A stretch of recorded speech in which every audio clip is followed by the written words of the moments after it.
Hello everyone, I'm Akhilesh Kumar Srivastav from ABES Engineering College, Ghaziabad. In the previous lecture, we have discussed about how to find the depth first search of a graph. With the extension of that, we have seen that how to find the connected components in the graph. And then we have seen that how to find out the number of connected components in the given graph. In today's lecture, we will discuss about the cycle detection in the graph. Now, for finding out the cycle in a graph, we can take an example. This graph has a cycle which involves the vertices 1, 2, 3, 4, and then 1. For identifying the cycle, let's first write the adjacency list of the given graph. So since there are the directed edges, so we will take only one directional addition of the vertices in the adjacency list. So for, let's say, the E1 edge, we are adding 0 to 1. And then for E2 edge 1 to 2, we are adding the connection from 1 to 2. And then let's say we have an E3 edge which connects 2 to 3. Let's say we have the E4 edge that connects 3 to 4. And let's say we have another edge E5 that connects 4 to 1. For identifying the cycle in the graph, along with taking the status vertex, we will take another status array. We will take another array also that is known as in recursion. So let us first write the status array. This is the status array wherein the status of every vertex is initialized to 0. Since we have 5 vertices, so the size of this status vector is 5, and every element of this has been initialized to 0. That indicates that the vertices have not got visited.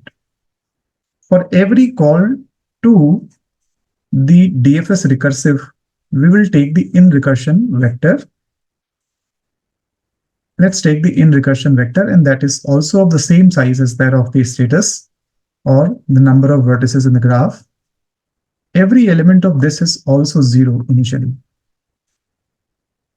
So the very first vertex that we will visit is 0 number vertex. So the status of 0 is set as 1. And since we will be doing this in the recursion, so in recursion, add 0 will also be 1. From 1, we will go to explore the vertex number 2, which has not got explored earlier. So first, let us set the status of 0 as 1, and then the status of 1 also 1. I just forgot to mention this. And then from 1, we have the connection to 2. So 2's status is 0, so we will update this to 0, so status to 1, and then the in recursion is also 1. So meaning that we have started the recursive function at 0, we have gone to 1, so we are again in the same recursion. We are going to 2, we are again in the same recursion. From 2, there is a connection to 3, and the status of 3 is 0. So we have updated the status of 3 as 1, and the in recursion also as 1. It means that we are again in the same recursion, which is going with the vertex number 3. And then from 3, there is a connection to 4. 4 has not got visited earlier. So we'll visit this and we'll mark this as visited. And the in recursion will be 1. And we are in the same recursion with the vertex number 4. From 4, there is a connection 1. And the status of 1 is not 0. It means that this status has already got, this vertex has already got visited. So there are two possibilities in this case, that we are there in the same recursion or we're not in the same recursion. So if you're there in the same recursion, in that case, the in recursion at 1 index will be 1. If you're not in the same recursion, then the in recursion at this point will be 0. So since this is 1, it indicates that there is a cycle in the graph. We have visited in the 1 in the same recursive call, and they are visiting 1 again in the same recursive call. So hence, there is a cycle in the graph, and we will return true in this case. Now let's take an example which does not contain a cycle. For example, this is the graph. Let's draw the adjacency list. So from 0, there is a connection to 1. From 1, there is a connection to 2. From 2, there is a connection to 3. From 3, there is a connection to 4. From 1, we have another connection that is to 4. From 4, there is no connection, means that 4 is a sink vertex. So let's take the status vector and initialize all these vertices in the status as 0. It means that they have not got visited earlier. And let's take the in recursion, which is initialized to 0 for each of the vertex.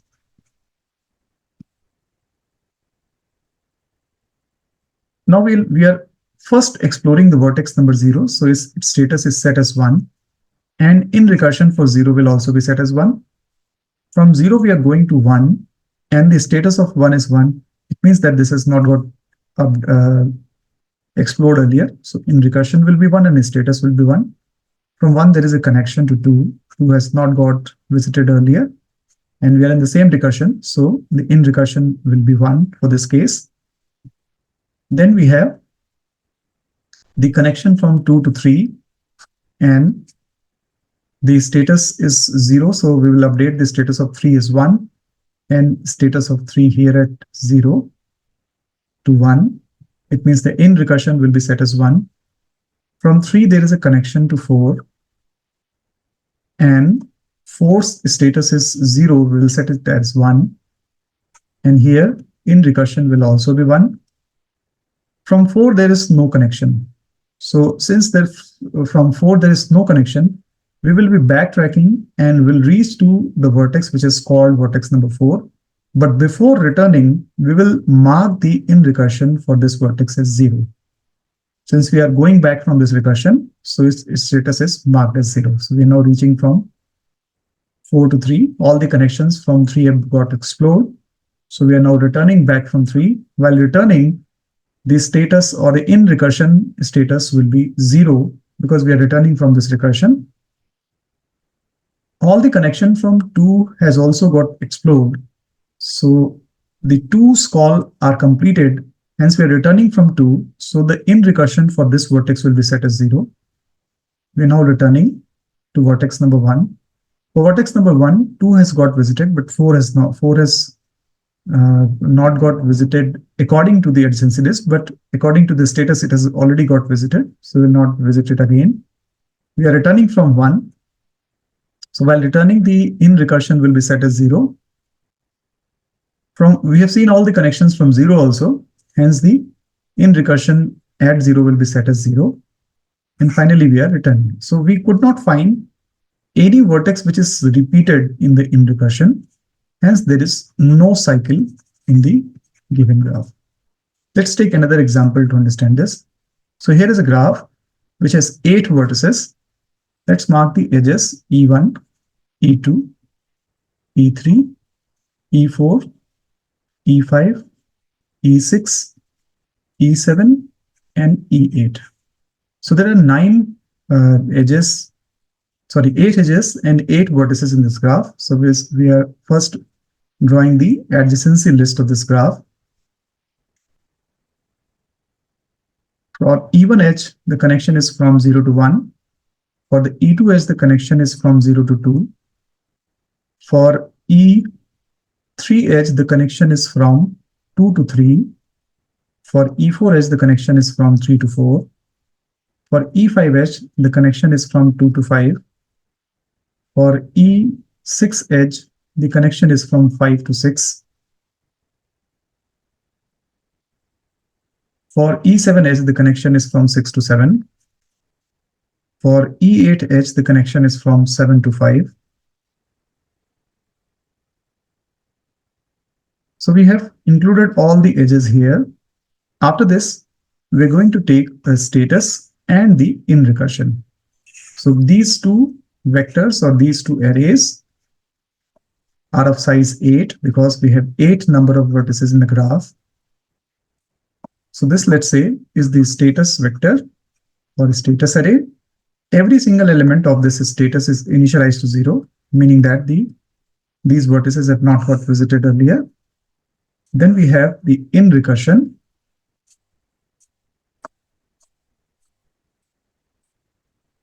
This will also be of the same size as that of the status vector or the number of vertices size. This is in recursion, and every element of this in recursion is also initialized to 0. Now we are first exploring the vertex number 0. So its status is set as 1 and we are entering the recursion. So in recursion is also set as 1. So from 0 we are going to 1. The status of 1 is set as 1 and in recursion is also set as 1. From 1 there is no connection, so we have to backtrack. So while backtracking, we will set the in recursion at 0 because we are going back from this 1. So we have seen the connection 1 from 0. We have not seen the connection 2. So now let's explore this 2. So the status of 2 is set as 1 and in recursion is also set as 1.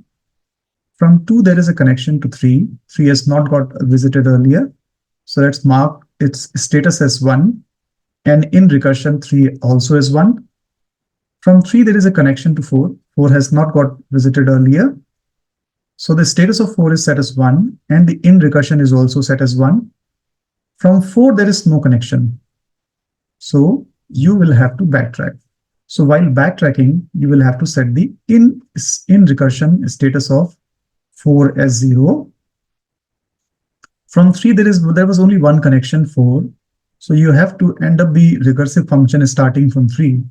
So you are backtracking and the in recursion status of 3 will be set as 0. From 2 you have seen the connection 3, you have not seen the connection 5. So now let's see the connection 5. Let's mark its status as 1 because it has not got visited earlier. And the in recursion 5 is set as 1. From 5 there is a connection to 6. 6 has not got visited earlier. So let's mark its status as 1. And in recursion 6 is also set as 1. From 6 there is a connection to 7. 7 has not got visited earlier. So let's visit it. And then let's mark in recursion at 7 at 1. From 7 there is a connection to 5, but 5 has already got visited. The status vector says so. I will now look at the in recursion.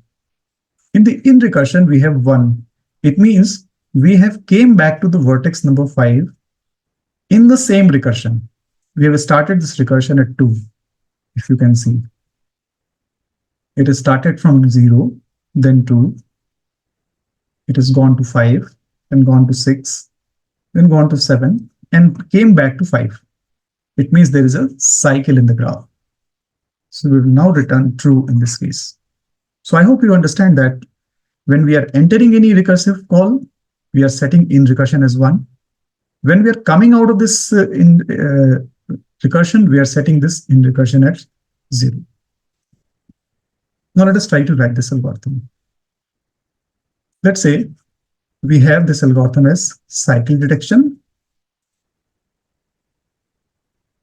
And in this cycle detection, what is given to us is the adjacency list and the number of vertices in the graph. So since we are doing it with the DFS or with the help of the DFS, we will have to set the status, or we will have to take the status vector wherein every element will be initialized to 0. Then, as we do it in the iterative call for the DFS, for I is equals to 0 to n minus 1, do if the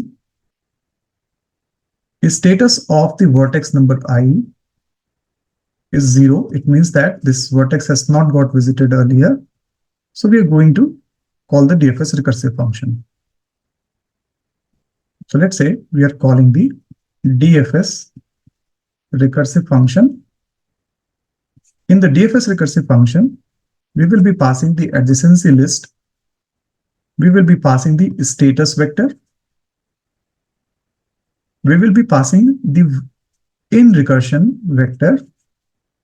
And we will be passing the vertex I from which the DFS recursive call has to start.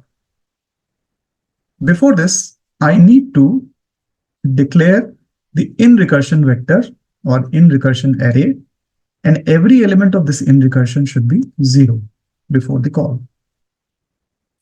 Now there are some of the points that needs to be written. I'll write that later. But before that, let's write the DFS recursive once again. So now in the DFS recursive, let's take the adjacency list which is given to us. We have the status vector. we have the in recursion. This is also the vector, and the I also. Let's say the DFS knows that how many vertices are there. Otherwise, you can pass that also as a parameter. So while entering this DFS recursive function, the very first thing we need to do is the status of I should be set as 1. And since we are entering the recursive call, the in recursion I should also be set as 1. So after this, I'll look for every connection from this vertex IE.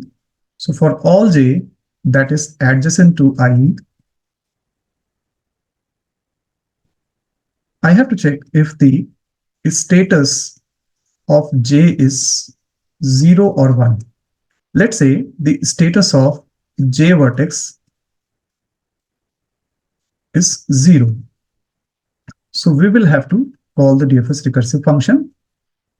So let's say this DFS recursive function is called with every single thing that we require to call, means adjacency list, status, in recursion. I'm writing in the short. Along with this, I'm writing this J. Now, if the status of J is not 0, it is 1. So there are two possibilities. Either the in recursion is 0 or the in recursion is 1. So if the status is already marked as 1 and we are in the same recursion, it means the in recursion j is 1. This indicates a cycle. So I just check this. If in recursion add the vertex number j is 1, it means we are in the same recursive call. It indicates a cycle. So I will return a true from here. Let's say I'm returning a true from here. Fine. So this loop is telling you that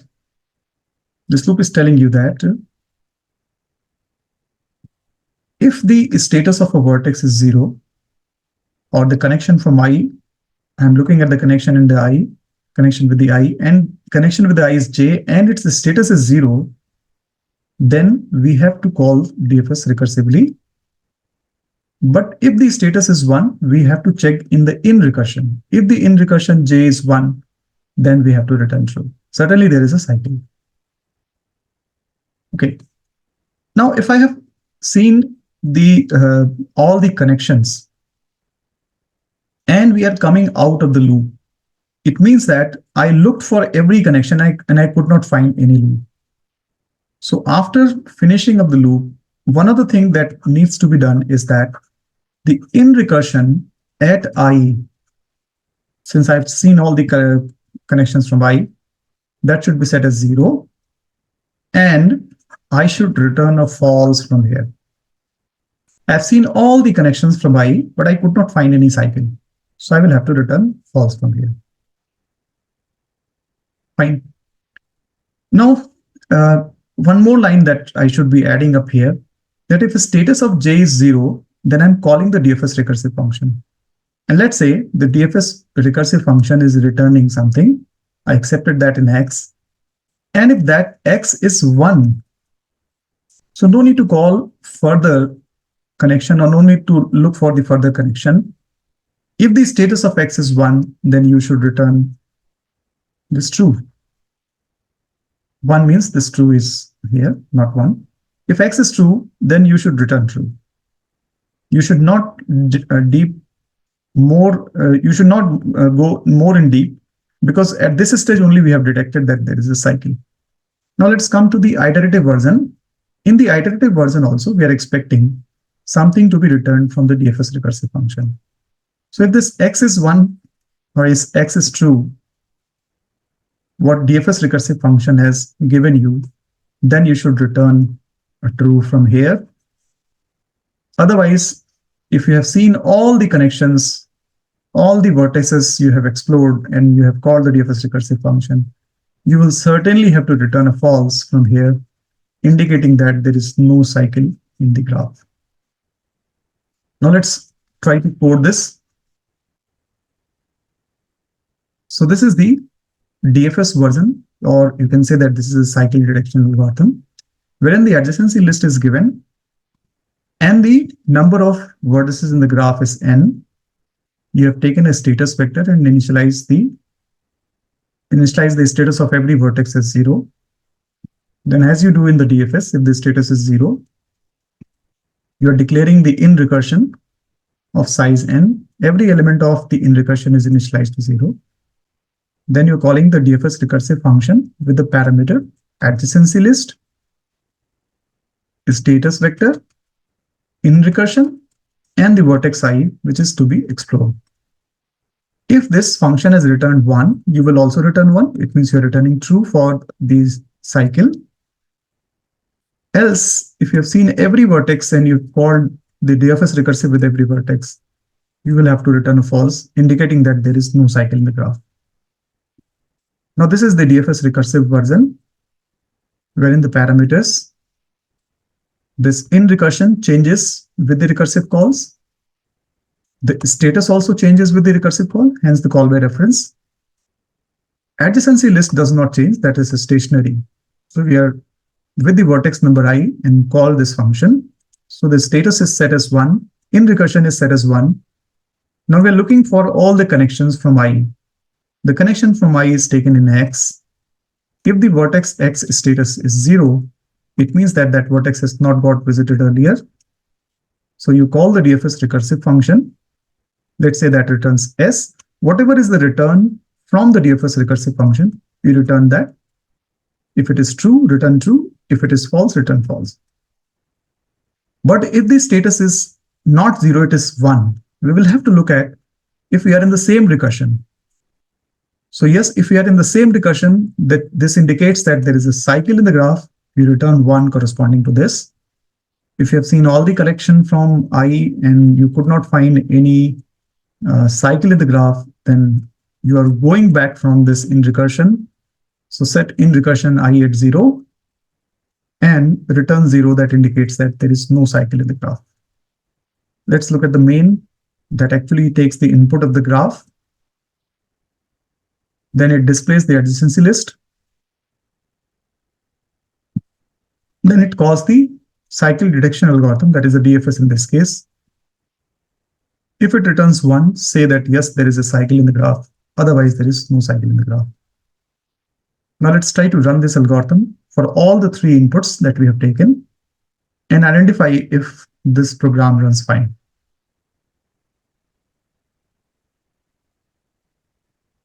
Now this is the first graph for which we are testing. So the number of vertices in this graph is 5 and the number of edges are also 5. The even edge is 0 to 1, E2 edge is 1 to 2, E3 edge is 2 to 3, E4 edge is 3 to 4, E5 edge is 4 to 1. So you can see that this indicates that there is a cycle in the graph. It says that there is a cycle in the graph. Yes, there is a cycle in the graph. We also identified the same. Now we are running it again for the next graph. There are 5 vertices in the graph. There is 5 edges in the graph. First edge is 0 to 1. Next edge is 1 to 2. Next edge is 2 to 3. Next edge is 3 to 4. Next edge is 1 to 4. And there is no cycle in the graph. Yes, we also have identified the same, that there is no cycle in the graph.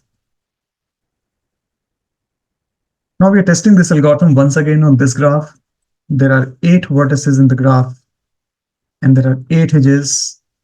The first edge is 0 to 1, next edge is 0 to 2, next is 2 to 3, next is 3 to 4, next is 2 to 5, next is 5 to 6, next is 6 to 7, next is 7 to 5. Yes, there is a cycle in the graph, and yes, this also tells that yes, there is a cycle in the graph. So I hope you have understood this algorithm and you will also practice this on your system. These are the references that I took for designing of this lecture. Thanks for watching this video.